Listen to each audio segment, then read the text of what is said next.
Hello everybody, it's Cartoon12 here, back for a new reaction video. Today's commentary is going to be just a little different this time around. That is because up until this point, I have done all of these reactions either completely blind or semi-blind.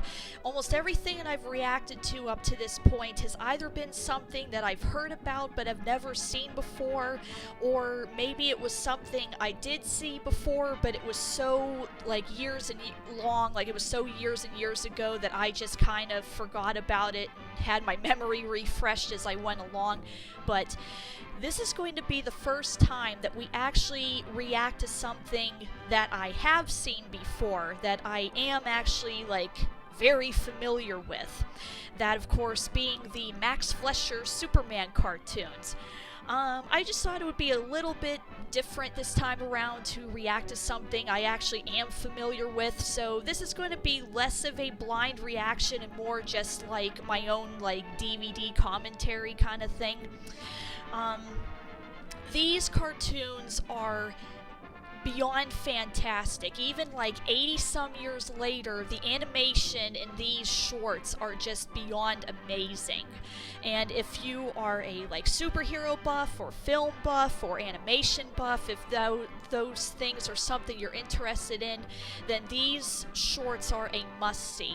I have the whole DVD set of these shorts. I think there's about 16 to 20 of these, and each of the shorts are only maybe 10 minutes long, so you could actually watch through all of them in an afternoon if you wanted to. And from the looks of it, it seems that most of them are actually now available to watch on YouTube, so take some time out of your day and watch these, because these are all pretty good. So I decided that today I was going to react to what's arguably the most famous of the shorts, which is the Mechanical Monsters. And you'll see why I picked this one as we go along, because it is a really good one here. If you are familiar with the YouTube channel Geekvolution, and specifically his segment called Superhero Rewind, he also did a reaction video to the first 5 or 6 of these shorts, just all in a row. So if you want a more in-depth commentary in regards to all the little details of the history behind these shorts and how they were made, definitely check his video out, because he'll go into depth way better than I ever could, or at least desire to. This one is definitely, this is more of just a quick fun little commentary is all. If I can remember any historical facts as we go along, I'll try to point them out. But if you really want just a full-on history lesson, then his video would probably be the better one to watch. This one is just more for fun. So without further ado, let's get right into it. This is Max Fleischer Superman, the Mechanical Monsters. Here we go. 3, 2, 1, play.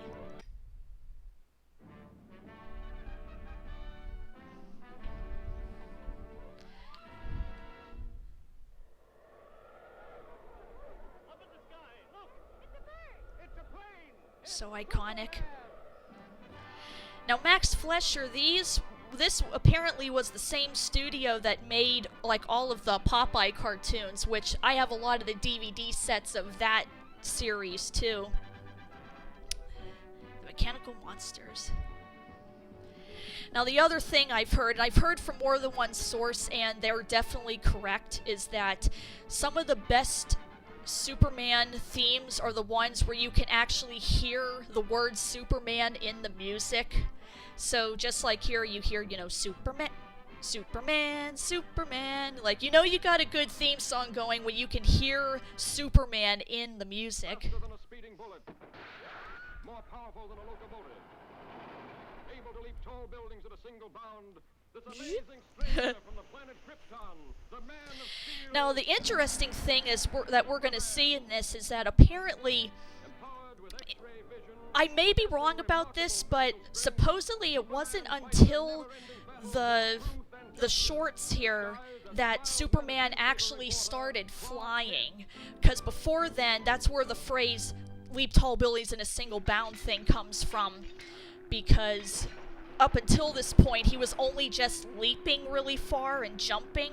So it wasn't until these shorts that they actually depicted him flying. I can't remember if he flies or jumps in this one, so I guess we're going to see as we go along here. And the other thing about these mechanical monsters here is if any of you have ever seen the movie Sky Captain in the World of Tomorrow, if you remember the opening sequence where the Sky Captain character is fighting those mechanical monsters, this is where they got it from. I actually haven't watched that movie in such a long time. I'll have to again. I really liked that movie. I don't know why it gets so much hate. I liked it.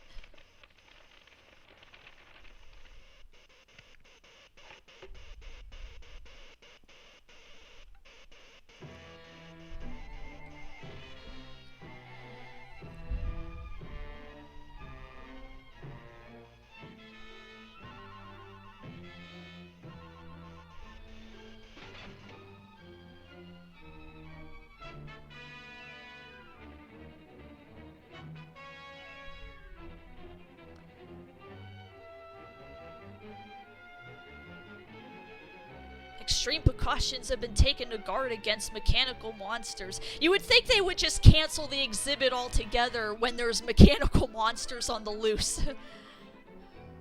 But whatever.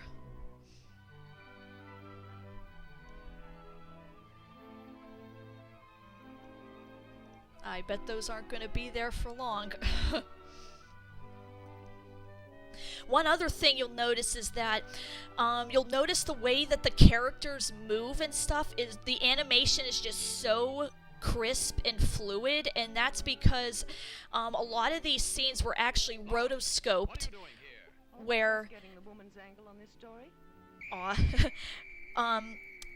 they did this process called rotoscoping, where they actually had real life actors act out the scenes, and then they would trace the actors and like draw over them, and that's why a lot of this animation is so clean and fluid, because they were actually drawing over top live action people. Did the police back then carry machine guns? Also, don't you think that after the first couple times you've shot the thing and it's not working, wouldn't you know to just give up at that point? Come on, you fool! You want to get trampled?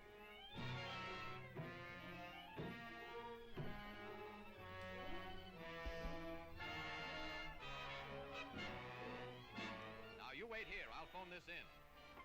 Oh yeah, like she's gonna wait there. Shouldn't you know by now, Clark, that she's not gonna listen?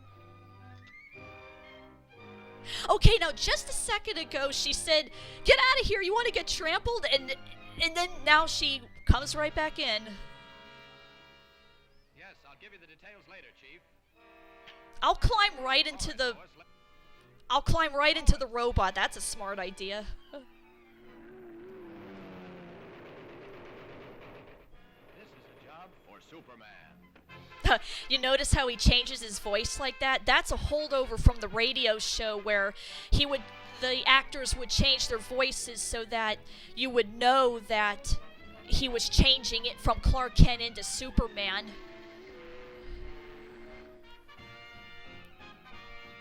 Okay, see, he's flying here, but I think later on he actually leaps. Oh, that was kind of a creepy effect.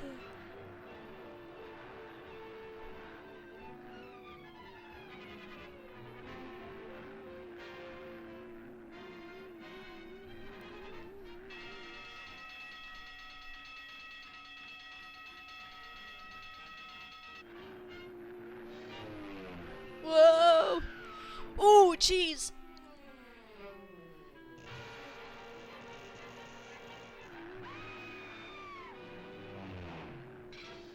As dopey as I think Lois can sometimes be getting into so much trouble like this, you gotta hand it to her, she is pretty brave. I mean, I'm sure that back then, this was a pretty radical thing to have, like, a female reporter who's, you know, doing all this action-y stuff. The jewels. What have you done with the jewels? You'll read about it in tomorrow's paper. Are you Shouldn't you be running, lady? those jewels?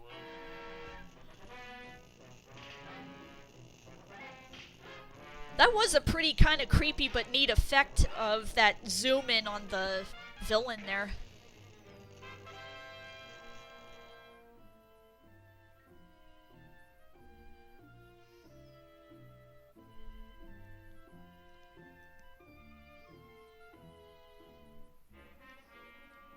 Of course, we have a villain lair that just so happens to be built into a volcano. I think the short that was just before this one, it's like the very first one. It's the one with like another mad scientist that was building some weapon. It's the one where Superman's punching the laser beam. He was also in a volcano. Is this the same volcano where all the supervillains just rent out their secret lairs in? You'll soon change your mind.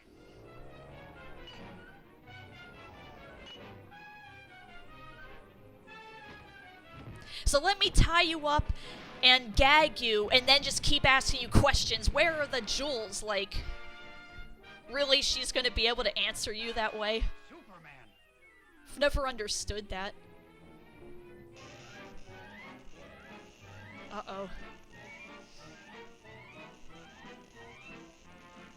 I wonder if, on that movie, The Day the Earth Stood Still, if this is where they got the idea for Gort, sorta, like in his design. Okay, now, Superman's standing there, right? And he sees one by one all these robots waking up.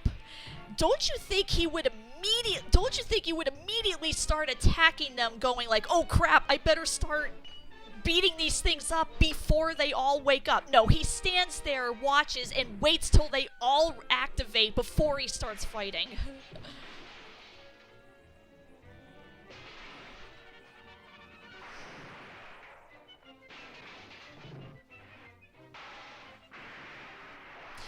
One thing that Geekvolution also pointed out in his commentary that I didn't even notice or think of till he mentioned it, but you notice that and it's not just this short, it's in almost all of them, that whenever some disaster happens, Superman doesn't immediately jump in to fix the problem. He always waits to see if, like, the police or, like, the other regular people can handle it first, and if they can't, then he jumps in. Which is kind of interesting.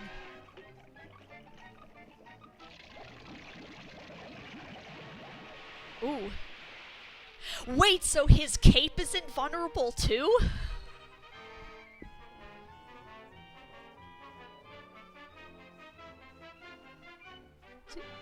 Now see, he's just jumping here, but he's been flying for almost the entire thing, so it makes me wonder, was like, did the creators just not be able to decide whether to have him jump or fly? Superman vanishes again. That's another thing you'll see in a lot of these shorts, is he just kinda... Well, I'll tell you in a second. Oh, wink at the camera. That's how almost all of them end. He just gives the haha. Alright, and that's it. That was Max Fleischer Superman. But yeah, as I was starting to say there, that's another thing you'll notice in a lot of the shorts, is that he comes in, he just does what he needs to do, and then he just leaves. He doesn't talk to the police or anything like that. And a lot of the shorts will end that way, where you'll notice on, like, the news feeds or the newspapers, it says, oh, mysterious hero comes in and vanishes. And so I think that's kind of another interesting thing, that how his character kind of developed over time, that at least back in the day here, like, he waits until he can clearly see that the regular, like, cops and stuff can't handle the situation, and then he jumps in, saves the day, and then no fanfare or anything, he just comes in, does what he has to do, and then just leaves. But there you go, everybody. That was Max Fleischer Superman. I know this one was kind of a short one, but I just thought it would be nice to react to something that I've actually seen and just try to give a little bit more in-depth commentary on it.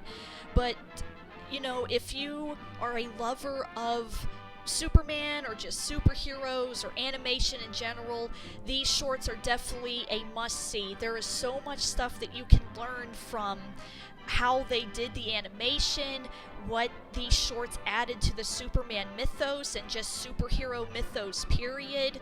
The fact that even the guys who created Batman the Animated Series have been on record as saying that these shorts are what inspired their animation style. But yeah, definitely check these shorts out. I think it looks like most, if not all of them, are all free to watch on YouTube now, which is the file that I was watching anyway. So yeah, if you guys have any other suggestions of things for me to react to, then be sure to leave a comment. And until next time, thanks for watching, thanks for listening, and bye-bye.